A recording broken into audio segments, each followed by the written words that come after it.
Hey everyone, welcome to my channel. Today I want to talk to you about a book. It's called The Thinking Machine by Stephen Witt. It's a biography of Jensen Huang, the CEO of NVIDIA, the most valuable company on earth. But this is not your typical business biography. This is a book about how one mind works, how one brain, wired in a very specific way, saw a future that billions of other brains could not. That's what I want to break down for you today. In 1993, three guys sat down in a Denny's booth in San Jose, California, and sketched out a plan for a new company. One of them, Jensen Huang, used to work at that exact same Denny's. Not as a manager, as a busboy. He cleared tables, he washed dishes, he cleaned toilets. 31 years later, that company became the most valuable corporation on the planet, worth more than Apple, worth more than Microsoft, worth more than some countries' entire GDP. Now, that's a great rags to riches story, but I'm not interested in the rags to riches part. I'm interested in what happened to Jensen Huang's brain before that Denny's meeting, because I think that's where the real story begins. Here's what Stephen Witt uncovered. When Jensen was 10 years old, his parents sent him and his older brother from Thailand to the United States. They wanted to give them a better education. But something went wrong. The boys ended up, by mistake, at a tiny Baptist boarding school in rural Kentucky. Not the elite American school their parents had imagined. This was a school for troubled youth. Jensen, a kid from Taipei who barely spoke English, was suddenly mopping floors and sharing dorms with teenagers twice his age. Now here's where it gets interesting from a cognitive perspective. There's a concept in psychology called adaptive incongruity, when your environment is so wildly mismatched with your expectations that your brain can't fall back on existing mental models. You can't just apply what you already know. You have to build your understanding of reality from scratch. Most people experience that kind of mismatch as trauma. Some people experience it as training. Jensen Huang appears to have experienced it as training. By the time he reunited with his parents in Oregon, he had developed two traits that would define his entire career. First, an almost unnatural ability to stay calm in chaos. Second, an obsessive, relentless work ethic.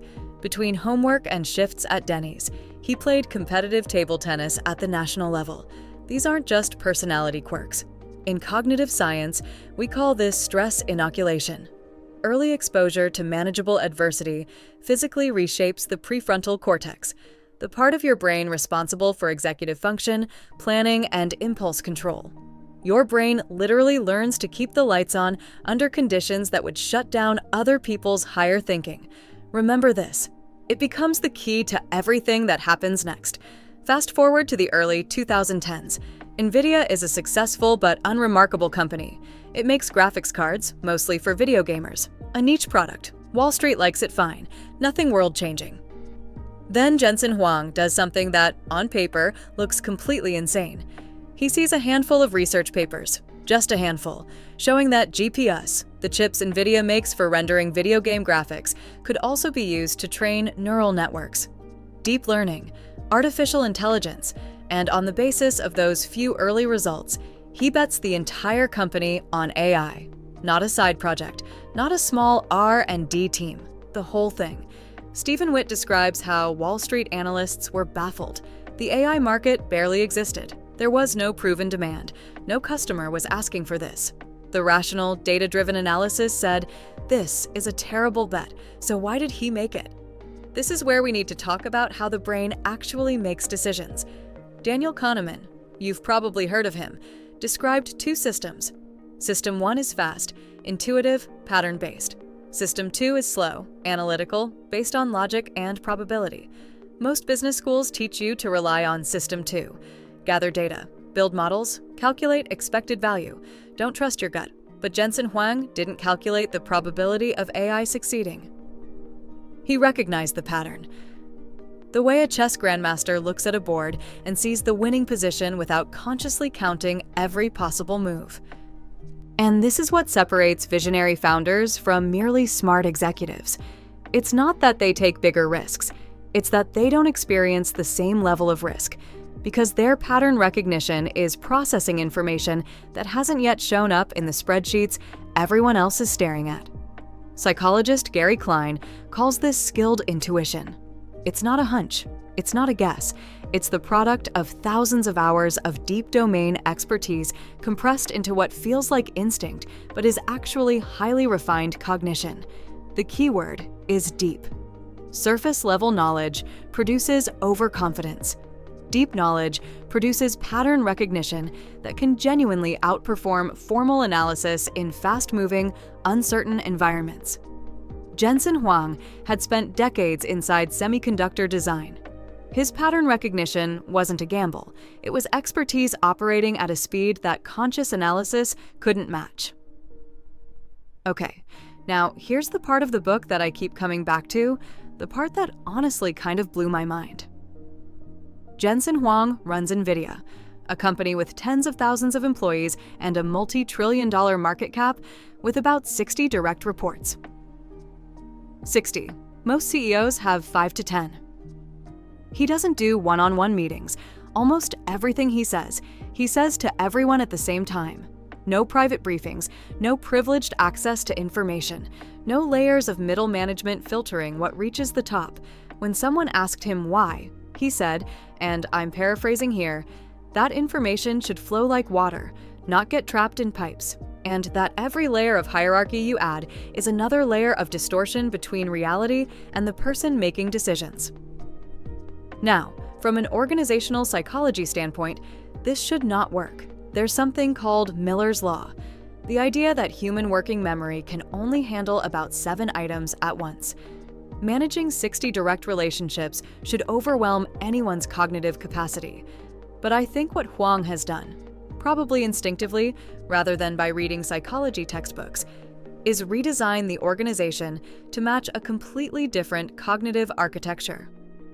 Instead of a hierarchical tree where information flows up and down through filters, he's built something closer to what neuroscientists call a parallel processing network. And here's the beautiful irony. That's exactly how NVIDIA's own chips work. A GPU processes thousands of small operations simultaneously instead of handling a few complex operations in sequence like a traditional CPU. Jensen Huang has essentially turned his company's organizational structure into a mirror of his company's product. There's one more thing about this structure that I find fascinating. In Huang's system, feedback is public. When he gives someone feedback, everyone hears it. His reasoning? Feedback is learning. Why should only one person benefit from the lesson? This maps perfectly onto what learning scientists call observational learning, one of the most robust findings in educational psychology. Humans often learn more efficiently by watching others receive feedback than by receiving it directly. You get the lesson without the emotional defensiveness. So what looks like chaos from the outside is actually a highly optimized learning machine, wearing the disguise of a flat org chart. Now, toward the end of the book, Stephen Witt sits down with Jensen Huang and asks him the big question, the one everyone wants to ask: what about the risk? What about AI destroying humanity? The existential stuff. And Huang's answer reveals something I think is really profound about the relationship between human cognition and artificial intelligence. He doesn't engage with the philosophical thought experiments. He thinks about AI the way an engineer thinks about a bridge. What are the load-bearing constraints? Where are the stress points? What can we test right now? And this made me realize something. We talk about AI as if it's a separate thing. The machine over there, the human over here. But the entire story of NVIDIA is a story about the entanglement of human thinking and machine computation. A human mind, with all its intuition, its tolerance for ambiguity, its irrational stubbornness, built the infrastructure for artificial minds. Jensen Huang's pattern recognition, his willingness to commit when the data said don't. No AI on the planet can do that yet. And here's the cognitive paradox at the heart of this book. The chips NVIDIA builds are designed to mimic the parallel processing architecture of the human brain, but the human brain that designed them works in ways no chip can replicate. The leaps, the gut feelings, the ability to say, I see something nobody else sees, and bet everything on it. The most important thinking machine in this story is not the GPU, it's Jensen Huang's mind. So let me leave you with 3 takeaways from this book.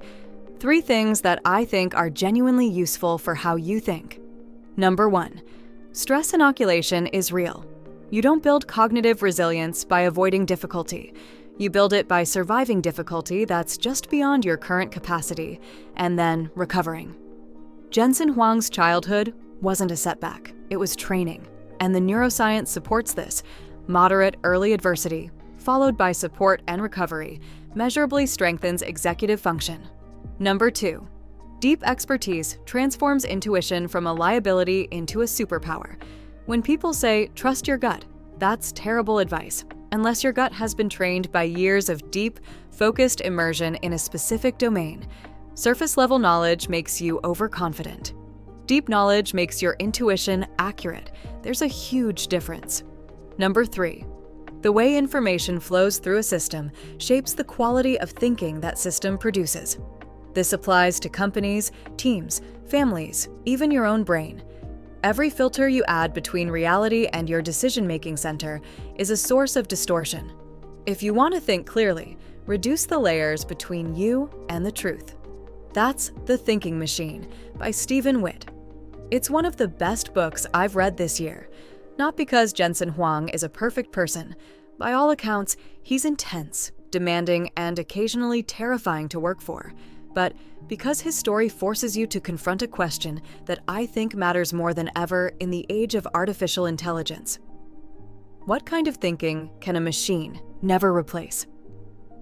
If you're new here, this is Cognition Pages, where we read books through the lens of how your brain actually works. Hit subscribe if that sounds like your kind of thing, and I'll see you in the next one.